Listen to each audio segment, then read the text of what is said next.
સેવાના ક્રમની અંદર તો એવું આવે કે એક મિનિટ પણ ભગવત સેવા અથવા કથા વગર રહેવાય નહીં.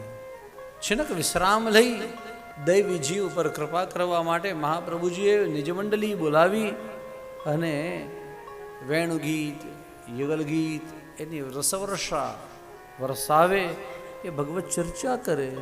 આપણે તો સેવા પૂરી થઈ એટલે હાશ એવું નથી થતું ને.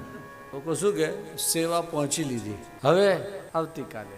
જો આ ભાવ આવતો હોય તો આપણી અષ્ટયામ સેવા ના કહેવાય. અષ્ટયામનો અર્થ થાય 24 કલાક આપણે પ્રભુમય રહીએ. અને આવી પરિચર્યા જો આપણે કરીએ દ્વાપર યુગની અંદર તો આપણને પ્રભુની પ્રાપ્તિ થાય. દ્વાપર યુગની અંદર, હા એની વાત કરું તો સતયુગમાં ધ્યાનથી ભગવત પ્રાપ્તિ, ત્રેતામાં યજ્ઞથી, દ્વાપરમાં પરિચર્યા એટલે સેવાથી, કળિયુગની અંદર માત્ર નામ સ્મરણ.